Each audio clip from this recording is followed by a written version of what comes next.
Back to my channel. I am back with my new video. So guys, जैसे कि आप लोग जानते हैं कि पाकिस्तान सुपर लीग के 2 मैचेस हो चुके हैं किस किस के दरमियान, मुल्तान सुल्तान्स वर्सेस लाहौर कलंदर्स, जिसमें मेरी प्रेडिक्शन थी कि लाहौर ये मैच जीतेगा और वो मैच जीता। लास्ट ओवर में 15 रन चाहिए थे, जमान खान बॉलिंग पे थे और आप सब ने देखा क्या हुआ कि मतलब लाहौर सिर्फ 1 रन से जीता है वो मैच।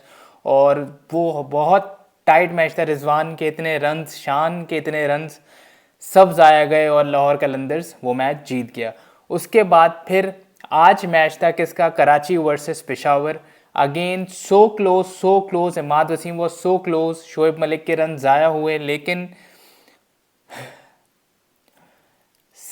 डैरन सेमी और उसकी जो टीम है, बाबर आजम, वहाब रियाज, स्पोर्ट्स मिनिस्टर साहब, मतलब इतने सारे लोग जब साथ सेलिब्रेट करते हैं तो मज़ा ही अलग हो जाता है। और ज़ल्मी फैंस, आप लोगों को पता है कि इतने सारे, इतनी ह्यूज क्वांटिटी में ज़ल्मी फैंस हैं जो कि इतना खुश हुए हैं कि पेशावर ने कराची को कराची के अंदर हरा दिया है।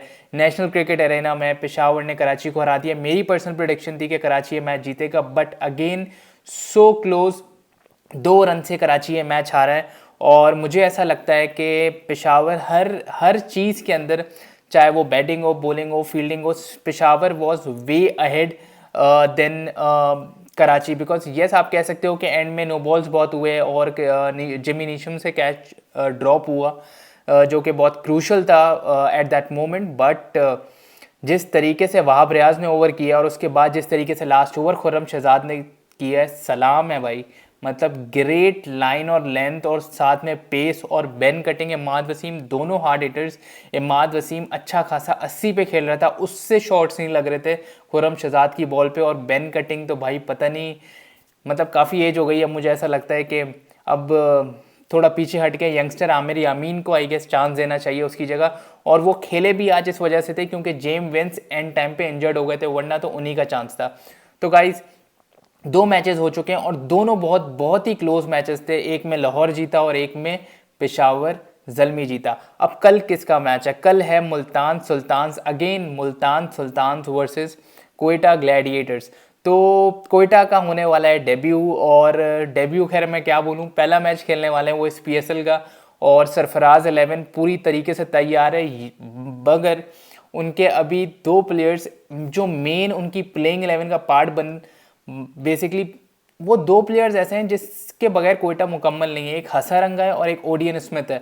मतलब वो दोनों अगर नहीं है तो कोयटा बहुत इनकम्प्लीट सी है, लेकिन उसके बावजूद भी बहुत पावरफुल है। मैं अभी आपको उसका प्लेइंग 11 बताऊंगा तो आप बोलेंगे यार कि टीम में अभी भी दम है, उनके फॉरेन प्लेयर्स पूरे नहीं हुए हैं। और जहाँ तक कि मैं मुल्तान सुल्तान्स की बात करूँ, मुल्तान सुल्तान्स 2 प्लेयर को बहुत मिस कर रहा है। एक रायली रूसो है जो कि अभी तक आए नहीं है, और दूसरे हैं टिम डेविड।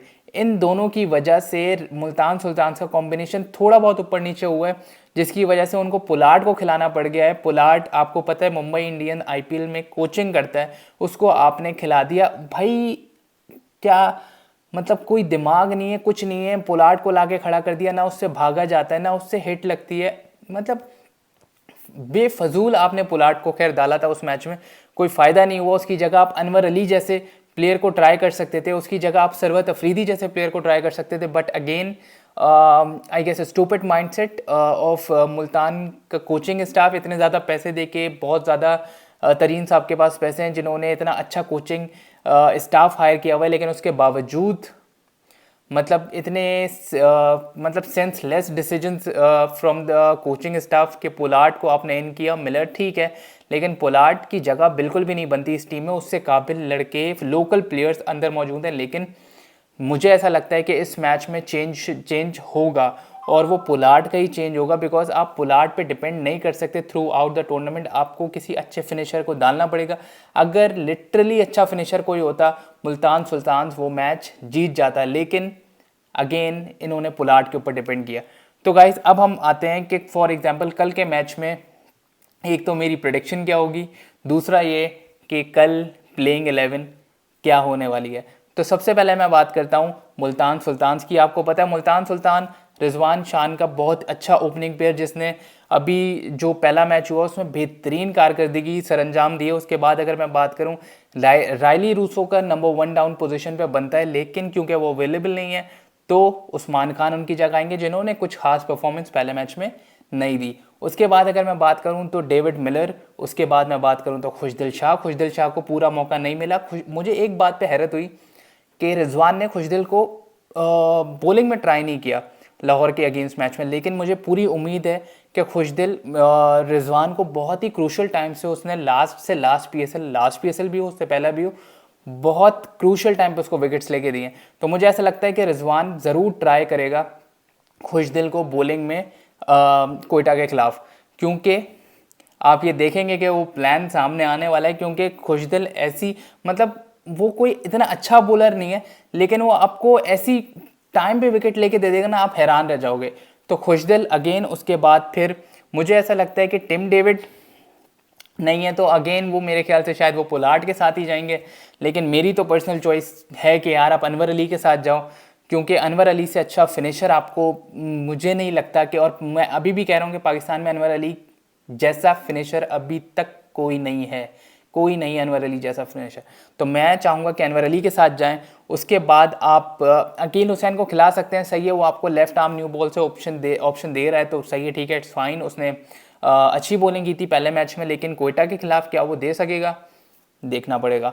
उसके बाद एहसानुल्लाह से मैं बहुत ज़्यादा इंप्रेस हुआ हूँ। उसका जो बाउंस है, वो जो बाउंसर कर रहा है, वो जिस स्पेस से कर रहा है, मतलब उसको थोड़ा अपनी लाइन और लेंथ पे काम करने की ज़रूरत है। He is a good find by Quetta, और मुझे ऐसा लगता है कि वो बहुत ज़्यादा आगे जाएगा और पाकिस्तान टीम में भी जल्द से जल्द आने वाला है, जिस तरीके से शाहीन और हारिस रऊफ़ आए थे।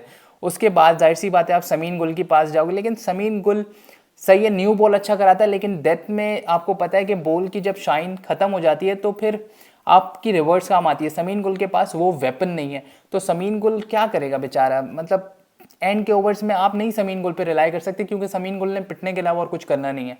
उसके बाद उसामा मीर से मैं बहुत इंप्रेस हुआ हूँ, सही सिलेक्शन हुई थी अभी उसकी रीसेंट सीरीज़ में, और उसने प्रूव भी किया लाहौर के अगेंस्ट मैच में, बेहतरीन बॉलिंग, 2 आउट्स किए।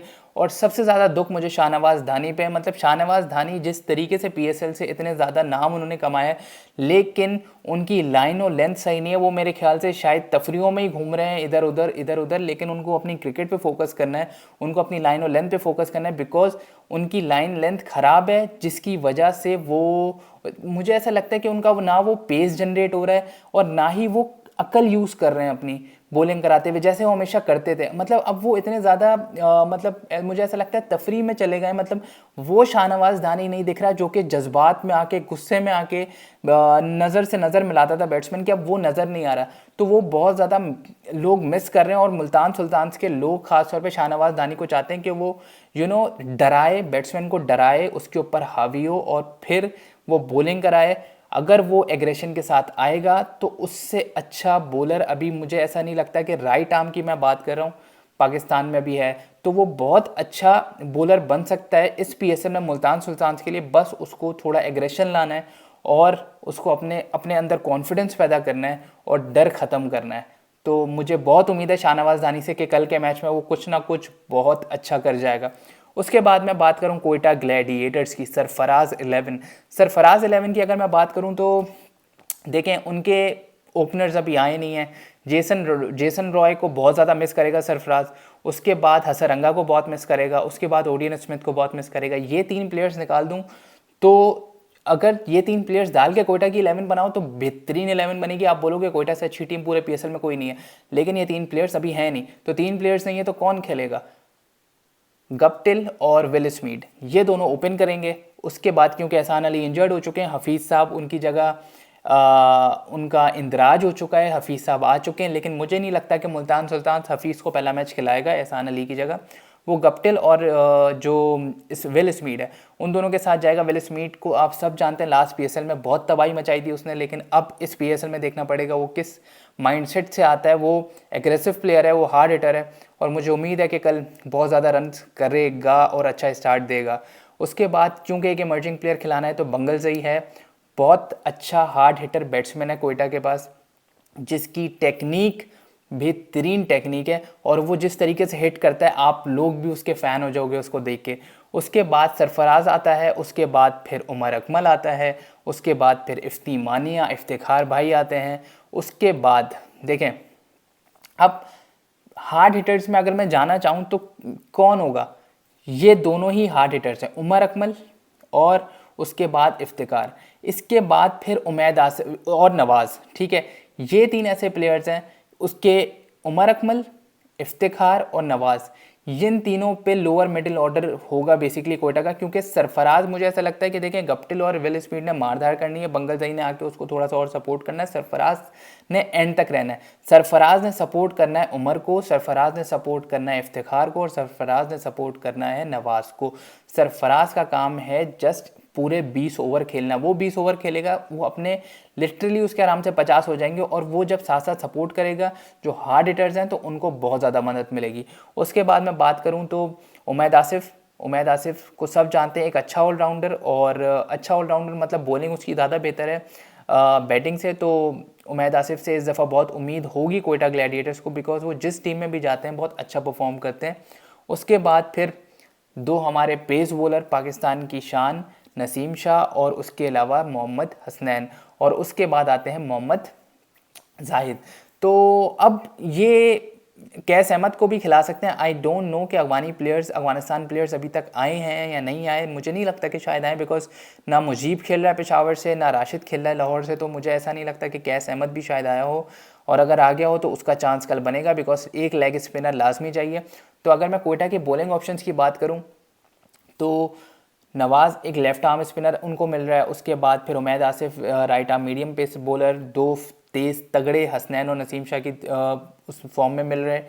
उसके बाद फिर इफ्तिखार की वो ऑफ स्पिन, तो और उसके बाद फिर कैस अहमद की लेग स्पिन। तो मुझे ऐसा लगता है कि कोयटा के पास बॉलर्स बहुत अच्छे हैं, बहुत अच्छे बॉलर्स हैं। अगर सरफराज से अच्छा कप्तान ही कोई नहीं है, मतलब आप बाकी सारे कप्तान से कंपेयर करोगे, आप Sarfaraz is on a different from a different planet, तो सरफराज का कोई मुकाबला नहीं है। और मुझे ऐसा लगता है कि कल जो सरफराज का मेन प्लेयर होने वाला है, आप लोग ये सब याद रखिएगा, कोई भी फैंटेसी लीग खेल रहे हैं तो ज़रूर नवाज़ को सेलेक्ट कीजिएगा। Nawaz will be the main player for this whole tournament for Sarfaraz, क्योंकि सरफराज और नवाज़ दोनों कभी अलग नहीं हो सकते। वो क्लब क्रिकेट एक साथ खेलते थे, उसके बाद उन्होंने पाकिस्तान में अच्छा खासा टाइम एक साथ खेला, और नवाज़ की पूरी जर्नी कोयटा ग्लैडिएटर्स के थ्रू साथ रही है। तो मुझे ऐसा लगता है कि नवाज़ कल मेन प्लेयर होने वाले हैं। और अब आती है मेरी प्रेडिक्शन की बारी। तो बॉस, मुझे ऐसा लग रहा है कि कल कोयटा ने मारना है मुल्तान को मुल्तान में, और ये सब आप लोग देखेंगे। Quetta versus Multan, Quetta will be winners, Sarfaraz will be winner, and Rizwan का कल का शायद मैच अच्छा ना जाए। तो आई होप गाइज आपको ये वीडियो पसंद आई हो, और अगर आप लोग मेरी प्लेइंग 11 से थोड़ा इख्तलाफ रखते हैं और आप लोग समझते हैं कि शायद मैंने कोई एक ऐसा बंदा है जिसको नहीं डाला, या आप लोग समझते हैं अगर किसी एक बंदे को डाला तो उसकी रीज़न गलत है, तो प्लीज़ आप मुझे कमेंट सेक्शन में बताइए। मेरी वीडियो को लाइक कीजिए, शेयर कीजिए। इन दी एंड यूट्यूब पे सब्सक्राइब करें, फेसबुक पे फॉलो करें, और अपना ख्याल रखें। अल्लाह हाफ़िज़।